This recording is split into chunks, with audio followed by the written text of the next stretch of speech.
Good morning. Thanks for having me. I'm really honored.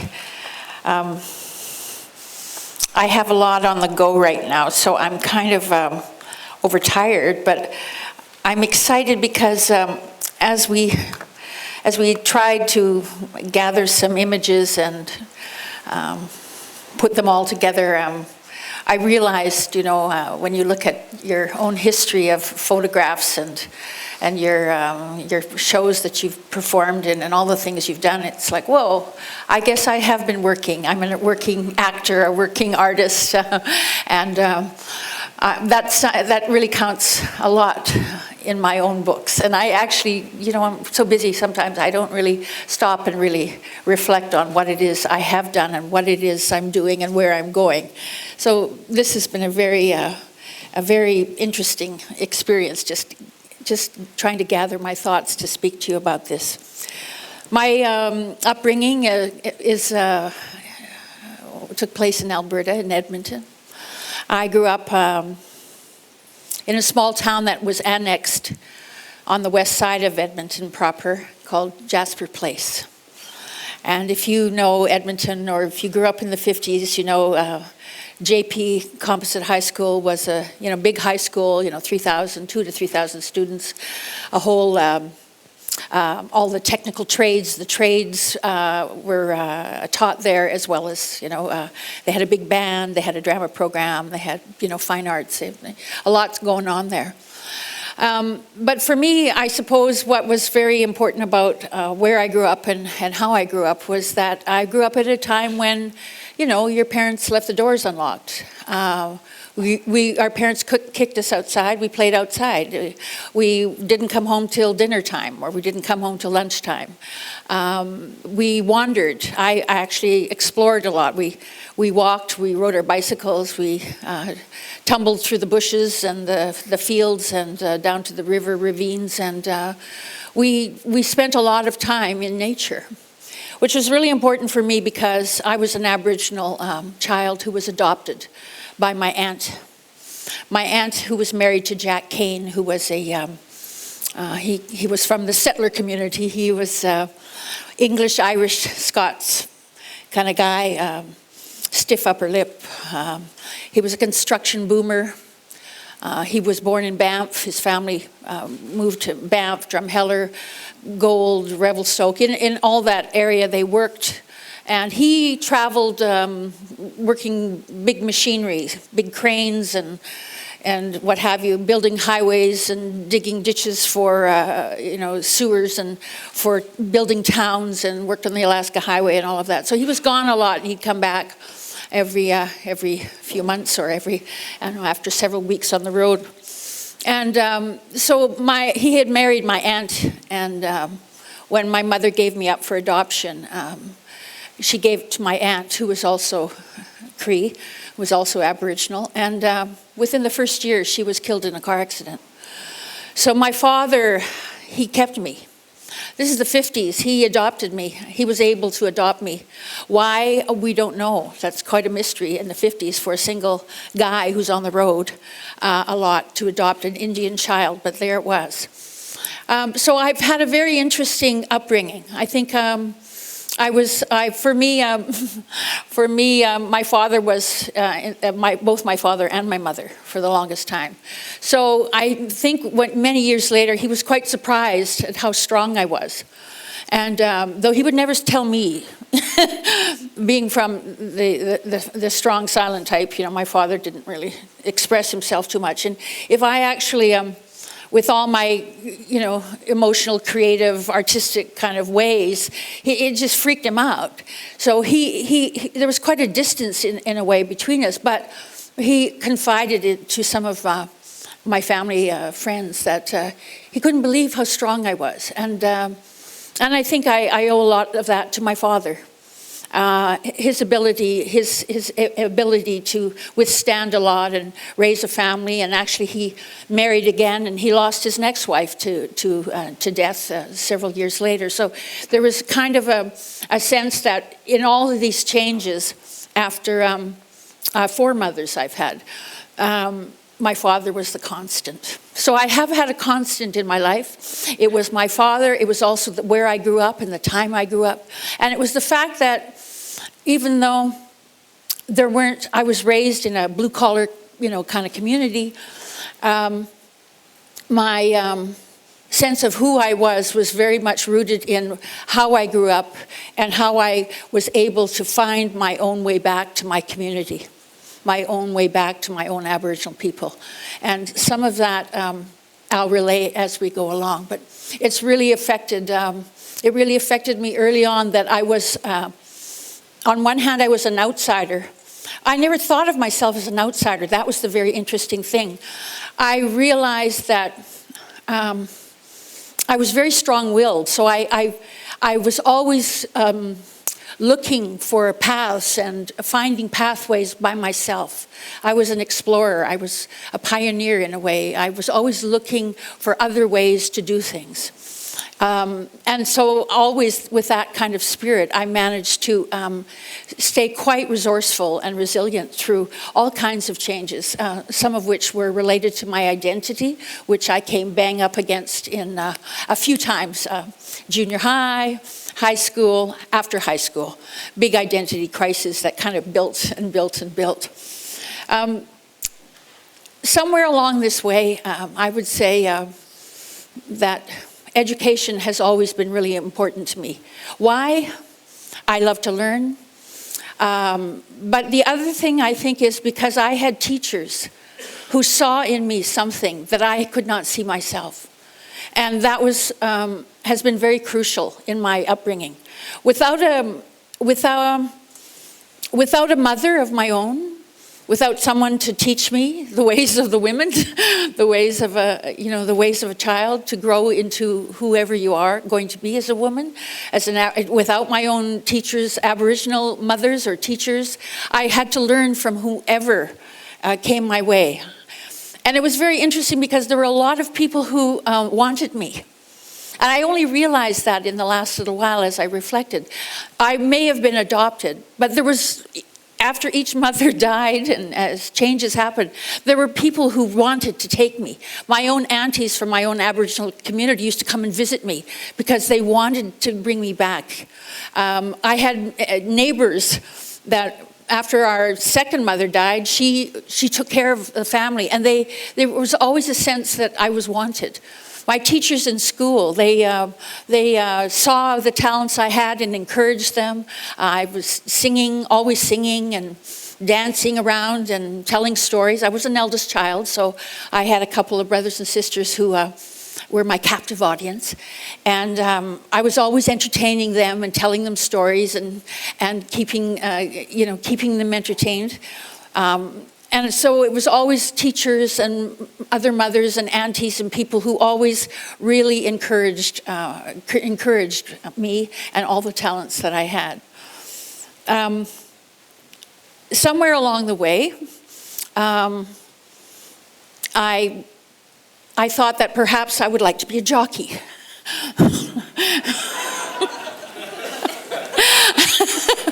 I have a love of animals and horses. I still ride now. My father was rather dismayed, and I think it was my 10th birthday party or something, and I was always drawing as well. So I like to draw, and I was always drawing horses. And so after my 10th birthday, when he let me have a birthday party, and we all went riding at the stable on the edge of town, I was walking home holding his hand, and I said I wanted to be a jockey, and he said, "Well, that's not a very good job for a girl."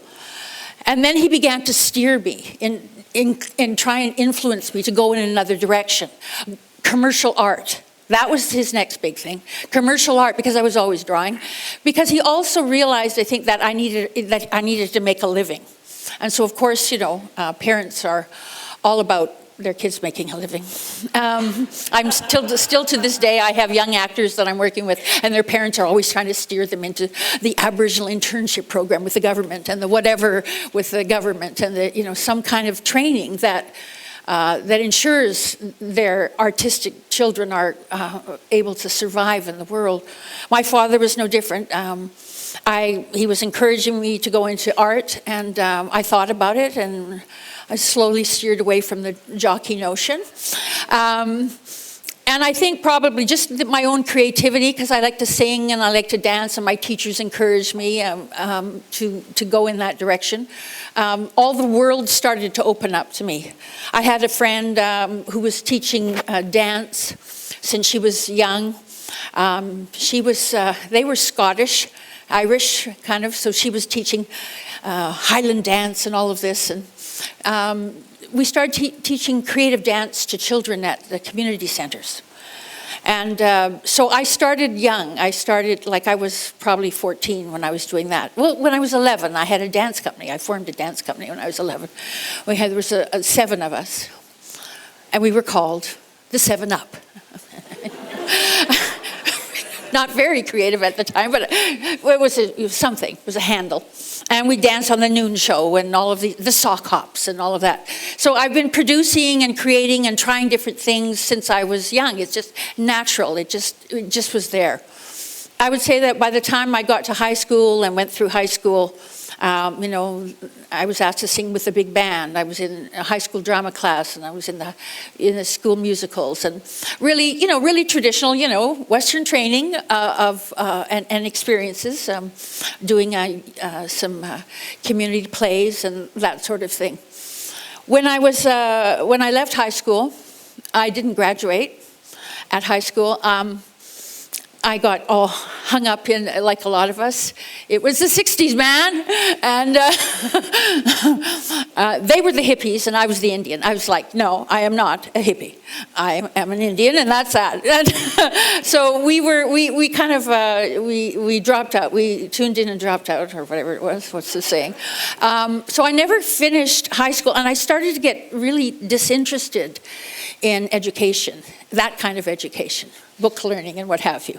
Though I was an honors student, and I will say that to this day, I mean, one thing that I wished I could have made my father happy and graduated and gone to university, because he really, wanted somebody from his family to go on to higher education. And I felt badly for many years because I couldn't do that. I could have done it, but it was not in my heart to go there. And I didn't understand that, but I would say that I've kept learning myself through my years. I've really been conscious that I don't know a lot of things. I don't have, for instance, I don't know the whole history of theater. I don't know the Eurocentered theater. I don't know all of these things. And I've had to learn and read and catch up. And I think that's what's really probably important now when I look back at all of this. I say, well, I learned a lot, and I found my own, and I taught myself, and I asked people, and I read things, and I watched things on TV, or I looked for documentaries. And I've always tried to learn and self-teach myself. Some of what I learned, I think,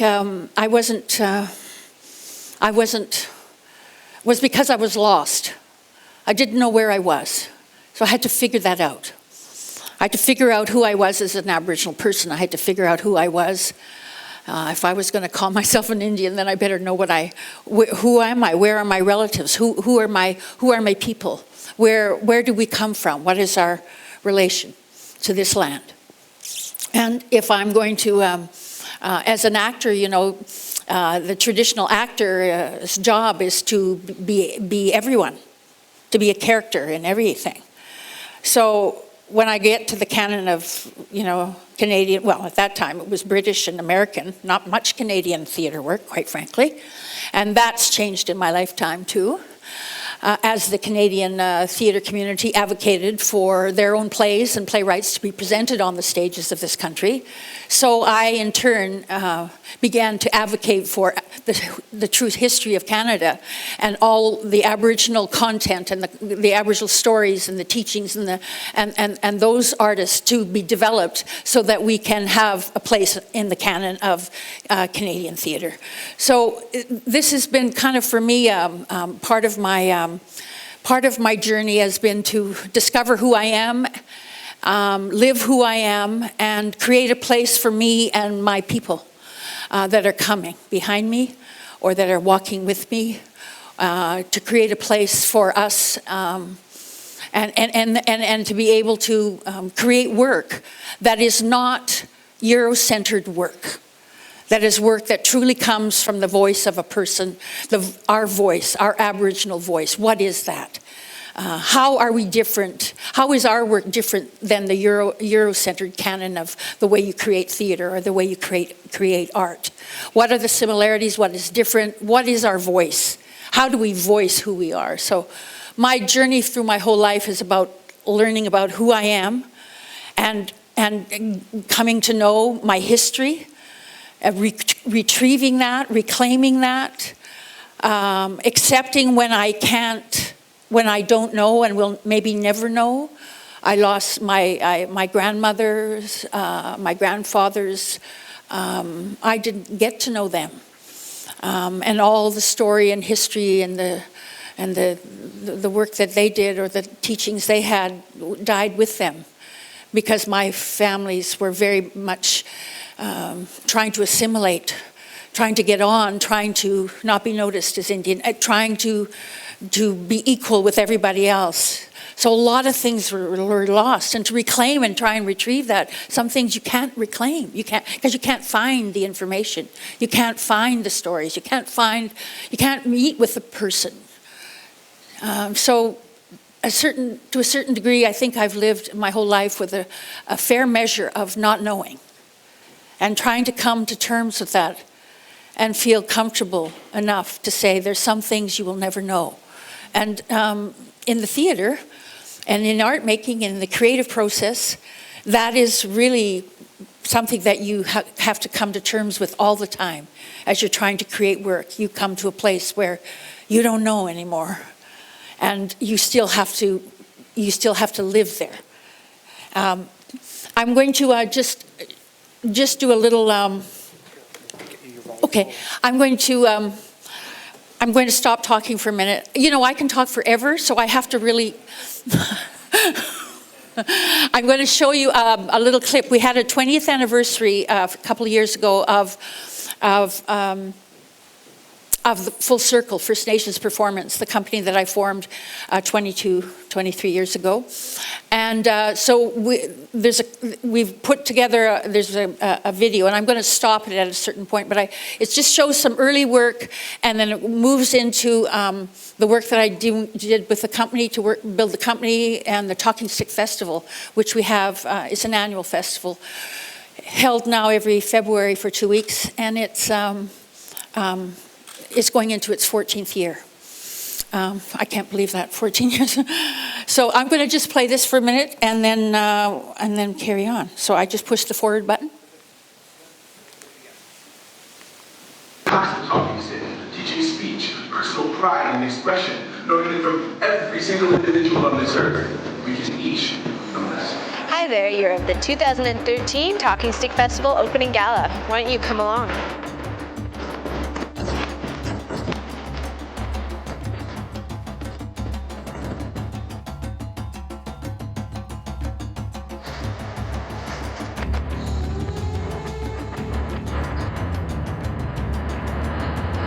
It's really heartwarming to see a lot of these young Native people that are so artistic in the dance and the storytelling.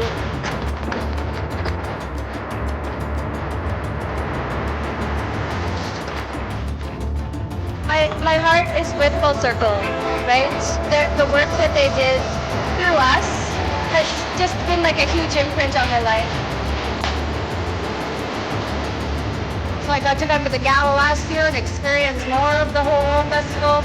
So now that I'm a Vancouverite, this gets to be more of my yearly event. We have a very important job to fulfill as artists. We have a valuable, important role that we play. Getting rid of that divide, so I think there's been enough division amongst us as First People, and they've been really wonderful bringing everybody into the fold.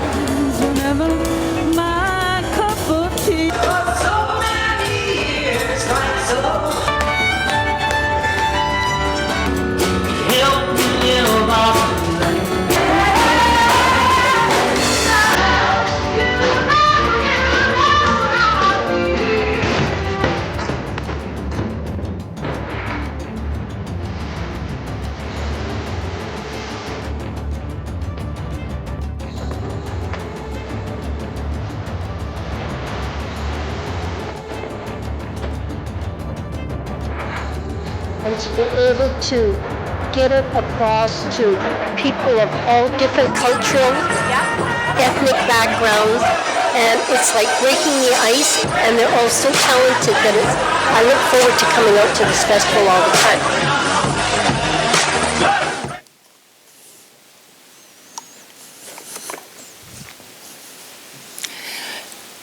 This is my early stage work and film work.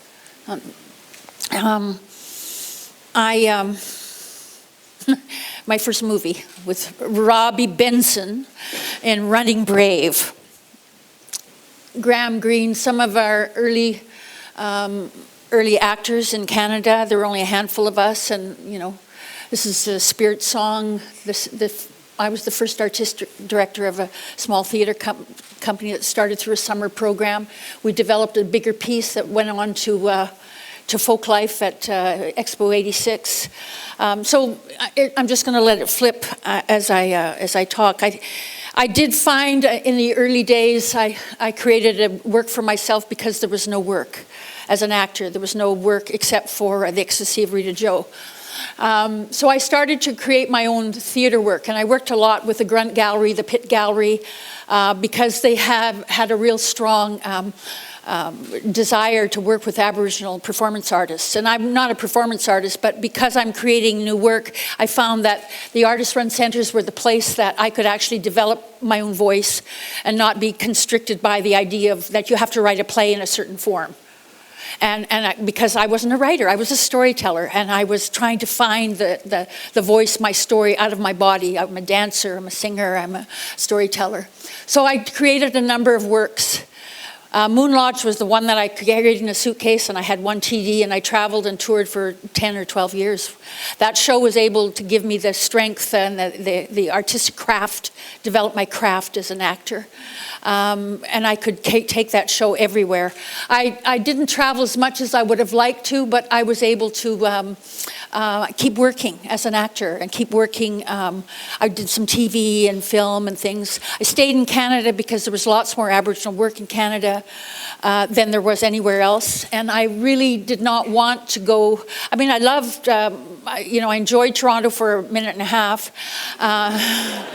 LA even less, and New York I loved, but New York didn't have an Aboriginal voice. I mean, they're barely getting one now. So I've been very much in touch with people around the continent, and it's been a big role by Marie Clements. If it wasn't for Marie Clements, I wouldn't have worked as an actor so much on the stage over a number of years, because she was writing and very prolific. And then Kevin Loring wrote the Governor General Award-winning show of Where the Blood Mixes, and I was able to do that tour across Canada and really enjoyed that process. So there are a number of photos that are just basically showing that I've managed to do all kinds of different roles by staying in Canada, by staying out west. That was kind of bizarre to me. As an actor, you have to move where the work is, and it's really, as an artist, it's very exciting to go to another place and try another role, work with a different director, work with other actors, learn some more stuff, because you didn't go to university and take an acting program, and you didn't go to, a conservatory to sing, and it's kind of like discovering, learning as you go, and that's kind of been my way. And I've been able to work with a lot of wonderful Aboriginal artists with the Talking Stick Festival as well, and learn from them and try and support them and to share their work as well. I would say that, how are we for time here? Okay, I would say that I don't have enough time to do everything that I want to do. It's only now, after 22 years or so and a half of having this company, where I actually have the capacity, the company has the capacity now for me to return to the creative drawing board or to the stage, creating my own work. Moon Lodge I created from storytelling, and I had some help to kind of pull that together. Native Earth out of Toronto helped produce the first show, and then we started to tour it. We brought it back to the Culture, and that was in the 90s, early 90s. And then I created some other smaller pieces. And eventually, when I formed the company, it was to create an ensemble of performing artists that could work together over time. Some of that it's very slow to come, because there are not a lot of places where Aboriginal people can learn, and that will learn as an artist, as a performing artist, where their voice is taken into consideration. And so there are a number of places that I'm teamed up with Debodjamajig out of Manitoulin Island in Northern Ontario, Centre for Indigenous Theatre out of Toronto is a training program, and who else? Gee, I think there's only 3 of us. There was one in Saskatchewan for a while there, but it really is for us to be calling on other Aboriginal artists, actors, people like Spider Woman out of Toronto, other international guests that come out of Australia and New Zealand, just bringing Aboriginal artists and teachers together to really develop our own training programs, so that we can actually encourage our own Aboriginal artists to discover their own voice and to create their own work in a manner that is in keeping with their ways. I think that's the most exciting part of what I've been able to do. Now, after all this time, as I started to say, is I'm getting ready now. I've started to go back into the rehearsal hall with a new group of people and working on another piece. Because while Moon Lodge was highly successful, it still wasn't presented in the stages of this country. I got second studios, a couple of second studios, smaller stages. I got Melbourne Fringe. I got invited to be part of the Festival of the Dreaming in Australia when they were doing their Olympic festivals. So the recognition in various places has come, but we are still working towards having our own work on the stages in this country. And that's starting to move. So I'm feeling very excited, because in training and working with any number of people through our own training program, which is now just a small component of what we do, we've been able, and I've been able to encourage the development of other Aboriginal companies and other artists that have come behind me and are now their work, Marie's work, Marie Clement's work, Raven Spirit Dance, Compagnie Vinnie Dancy, Kevin Loring. All these people are now having their own work and their own companies, and so I'm very excited by what we've done, and I'm excited to be in the rehearsal hall again, so I can create another work that's not a solo work. I want to work with more of our people and teach them what I know and create some work that you might see, that other people might come to see. So do come to our festival, because there'll be some very interesting work there this year. Thank you. Thank you.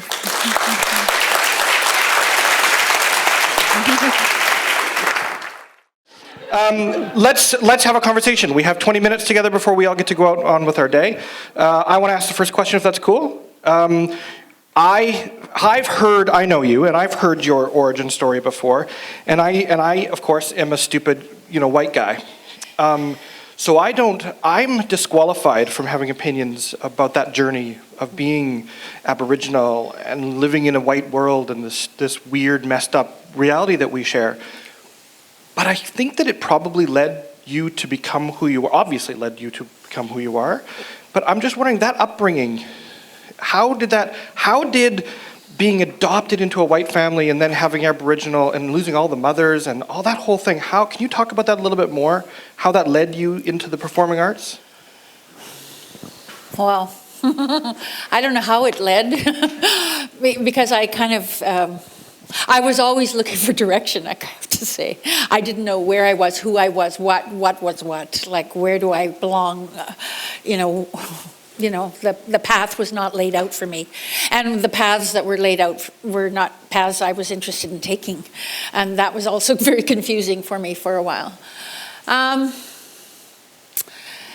Perhaps just the fact that I had to really search for some kind of meaning, to try to make sense of everything. Like I said, I was really resilient as a child. I mean, it was a miracle that I got through what I did in a pretty good shape.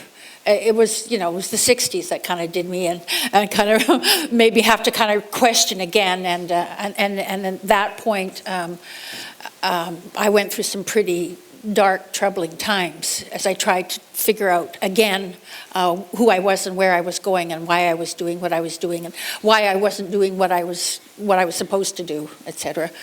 I would say that maybe the fact that, as I said, people really loved me. And I didn't know that. I mean, I'm a kid. I'm a troubled teenager, and I'm a rebellious, teenager. I think partly that really sustained me through the journey I had to take.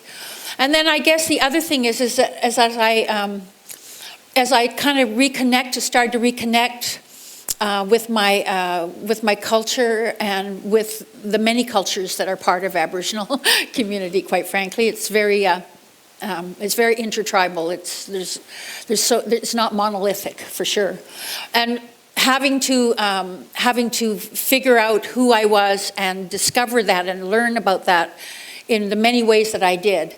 There were many opportunities and people that came into my life. So I've always had a lot of people kind of coming into my life and interfering with my life, all these influences, and I've had to find my way through all of this. What is true for me? What is my authentic voice? How do I express myself in this world that wants me to be like them? Because that's the other thing, People can love you, but they still want you to be like them. They want you to do this, or they want to steer you in this direction.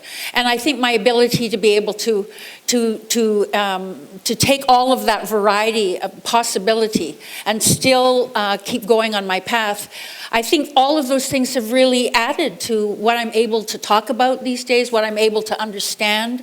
I can focus in on certain things in my art practice, but I also realize that I'm carrying a lot of influence from all kinds of different people and ideas that I've met up with. Lots of teachers in my community were counselors, therapists, medicine people, community cultural workers, the people themselves. I mean, that's the beauty of kind of working. I'm working now with a group of people that are of mixed race and Aboriginal people in a little ensemble. We just performed last night. We were working for a couple of months together in the workshop room.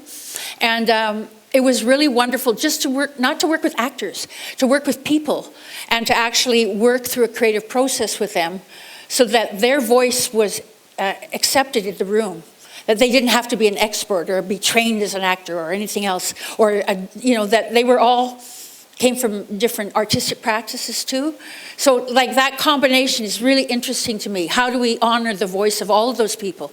Just like I would have, I wasn't dishonored, but there was no place for me necessarily. But it was sort of from that upbringing, I think, of having to accept all kinds of different ways of being and seeing and thinking. And then coupled with my with the training and the education that I got through the cultural leaders across Canada, I mean, there's strong still traditional knowledge that still exists. It's been lost in certain places, but I was privy to some of those teachings and some of that conversation that helped kind of keep me moving forward and not being overwhelmed by the fact that there is no path for me, or I have to create my own company, or I have to create my own path and for my own creative work. Wow, that was an answer. Yeah. Wow. Okay, I'm going to start at the back and I'm going to come forward. Okay, Mia?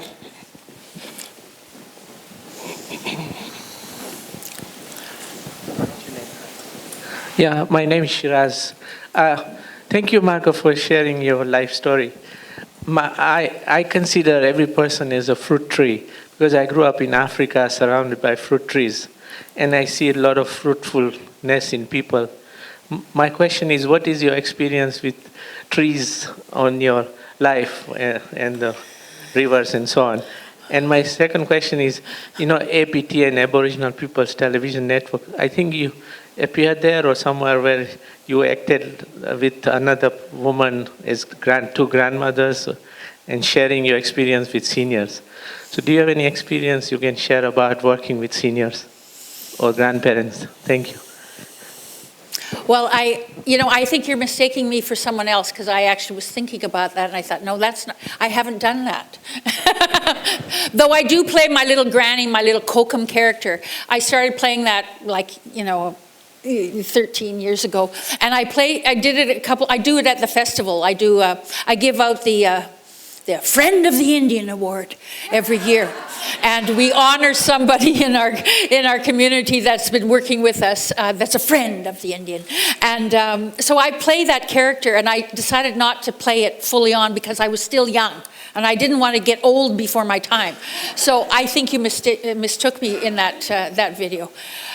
It's interesting that you ask about the tree because I consider this story often in my life.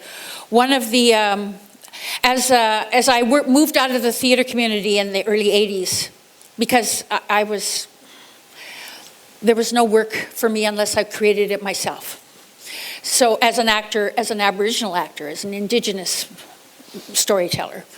So when I was called to go into the communities, and I worked for many years then with a number of, as I said, counselors, therapists, medicine people, all kinds of people, and I worked primarily in Western Canada, but I was soon traveling all over Canada with this program to inspire and be a national Native role model, to inspire youth and families and young mothers and in rural communities and reservation communities, youth conferences. And so I was all over the place and I was learning a lot right across Canada, and people from the States coming up as well to assist in bringing back cultural tradition, encouraging all our communities towards wellness. And so I worked in this way for many years, and there were a number of people in Western Canada that gathered a number of elders and teachers from many different tribal communities, and their shared wisdom talked about the sacred tree. And the sacred tree stands at the center of the medicine wheel. And the sacred tree, along all the stories, there was many similar stories about the tree. And the gathering of all nations, of all people, of all races of humanity are invited to be around, are part of that circle of life. The circle there's just many stories and many metaphors. But the one that sticks with me about the tree is that When the people are gathered in a circle around the sacred tree that stands at the center of the medicine wheel, every perspective is needed to describe that tree completely. So I'm not wrong if I say, well, there's, it looks full and healthy from where I'm standing, and there's a bird's nest, and there's, this activity, and there's fruit, and whatever. And somebody else is on another part of the circle, and they see that the lightning has struck that tree, and it's burnt, and the dead branches are part of that tree, as opposed to somebody else who's sitting in another part of that circle and sees something entirely different. None of us are wrong. It's that all of us, it takes all of our perspectives in order to describe fully that tree. So it is that it's used as a metaphor for planning, for gathering consensus, for visioning some project in the center. How do we all share together and work together for that common vision, so that it's a full idea, that it's something that we can work towards together. So this is some of the teachings that came and that were offered as we moved to various communities, being part of their wellness programs. I brought the theater and the games, and other people brought other things, and the medicine people brought their cultural traditions, and that's what I learned about the tree.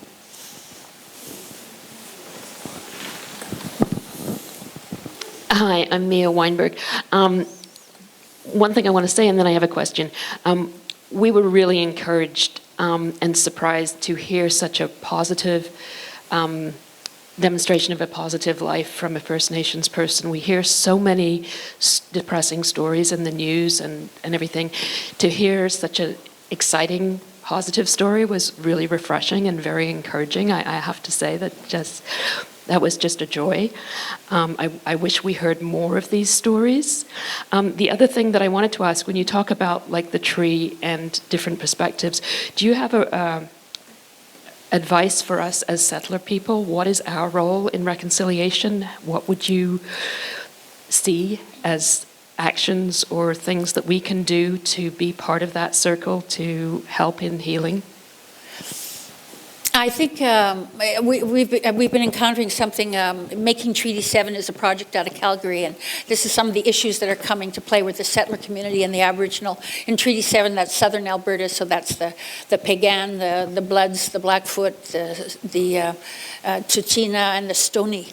And one of the things I think that settler people could do is to step aside and allow the voices of Aboriginal people to come forward and to encourage that, which is really wonderful to be invited here, because we don't often, there's lots of us working out there, and we're working very hard. And yes, I wasn't always this positive, because it's really tough to get through a lot of life and maintain your integrity and create something for yourself and for others. It's a lot of work to do that and deal with the biases that are built into the system. So voice, we need to be heard, and a lot of times our people need to be encouraged to come forward, because they're not encouraged to come forward. And when they are come forward, other voices overshadow theirs immediately. I think the hardest thing for me, I grew up with a certain amount of chaos, and I hate chaos. And I have a certain kind of, I have to remove myself a lot in order to kind of gain my equilibrium again, because I'm not always so magnanimous, you know what I mean? It's a tough, I have a tough time too. But I find that sometimes it'd be very nice if there was a circle of people talking, if there would actually be like 3 minutes of silence. People stop talking and listen and allow someone else's voice to fill the space.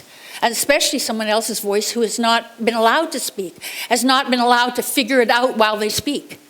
We're always having to be perfectly kind of, have our message together and all that. So you know what? We're just figuring it out as we go, and we need the space, and we need to be heard. And I think, and that goes for everybody, that would be very nice if we just allowed ourselves in a group to be silent for a few minutes and listen. So far, this is my favorite Q&A of the year. This is awesome. I'm Michelle Wilson. My great-grandfather's a Stolo, but my grandmother went through residential school, so we were removed from the culture. So as a First Nation person growing up in a environment of privilege, having a white father, how do you reconcile your identity with the guilt that you have for having maybe more than some of your peers? Well, because I'm a survivor, I've got survivor's guilt, right? And I didn't really realize that. And I was raised in a certain way that you don't blow your own horn, you don't toot your own horn. And in Aboriginal community, it's not all about me, and how wonderful I am. And, there's a lot of guilt there around, okay, well, do I take the space or not? I'm doing well. Oh, gee, a lot of my people aren't doing well. Oh, I better hide that, how do you live with that? I really don't know if I have any instant answer for you on that one. I think you just need to accept that you have a distinct path. You have our teachers, or some of my early thoughts around this were, well, you have gifts as a human being. You have things that are yours that you didn't earn. You just came with you into this lifetime, and you have the chance to share that and serve.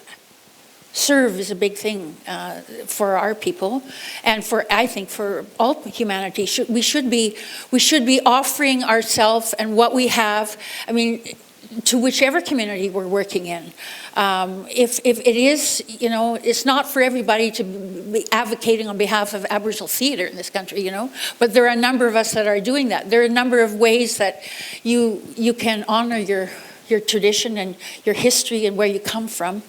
And use your gifts to work with that community, or work on behalf of that community, or even just speak and speak on behalf of people who can't speak for themselves, or who don't have that opportunity to speak. So I suppose it's a little bit of figuring out what is your role, what gift do you have, and how do you want to use that to serve the world that you live in.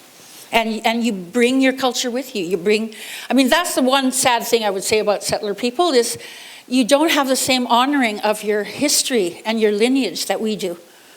And I think that's really important to know who you are and what your ancestors have given you, and how does that reflect in your person. I think some of us that are Euro settler trash have a little. My last name's German. Mm-hmm. So how proud do you think I am about some of our... We are running out of time. Who has the quickest, sharpest, killer question in the room? You had my attention. Is it fast and glorious? Sure. Will it... Fast and glorious? On a scale of 1 to 10, it's a 10? Go. It's a 12? Can you beat that?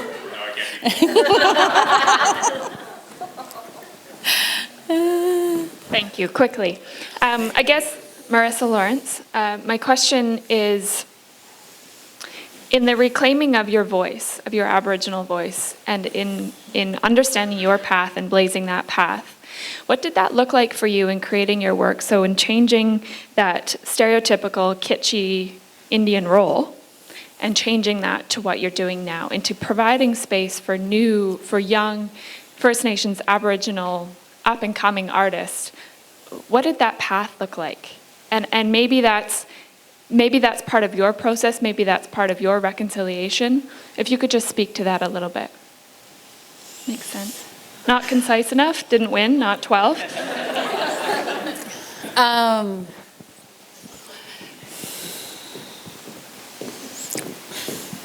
Well, there was no path. I mean, you kind of had to find your way. You're just like, what compelled me? That drive, that instinct. It's getting in touch with that. What is that? Where is it that I want to be? What is it that I want to be doing? Okay, oh, that's not it. Oh, okay. okay, well, where does that go? Oh, it's brought me into this territory. Now, what's in this territory? What's exciting and wonderful and interesting, and what can I be? Can I be part of that place that I'm in? It's a discovery. It's a journey of discovery. It really is. But I think it.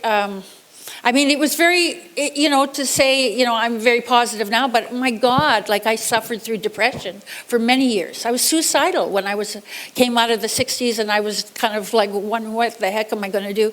I had a very low time where I really clung to creatively, what is it that filled me with joy and gave me a sense of harmony, or a sense of that I was in tune with something greater than myself and my worries and my family and all the crap that was coming down on me. It was really what drove my heart. What was the engine that was firing? And for me, it was dance and music. So I'm really I've got natural rhythm and balance and all of that stuff. It was a gift. And when I realized that it was a gift that the Creator or the Great Mystery or whatever I came in with, that gift meant that it sustained me. It made it possible for me to put up with all the rest of the stuff that was to come, to find the path. How am I going to use that gift? How am I going to find my joy using that gift and using myself? How am I going to serve my community using that gift, sharing that gift? When does that gift get put to the side and I find myself like tearing my hair out trying to build a company and trying to figure out bookkeeping and try to figure out grant writing and try to figure out, the ceiling on the cap on funding for, is that what fires and what creative fire keeps me going is really that's the thing that's going to find the path for me. I don't discover that path with my brain. I don't decide it with my mind. It actually took me a long time to figure out that's where I don't know where I am. It's that energy and that fire to express fully who I am with joy. And it's in music, and it's in dance, and it's in eventually it's on the stage. And I have a gift there. And the more I express and develop that gift and find ways to share that gift, the fuller and the happier I am. And the path opens up. I don't know the path. I don't know the path. Thank you. I have a card for you.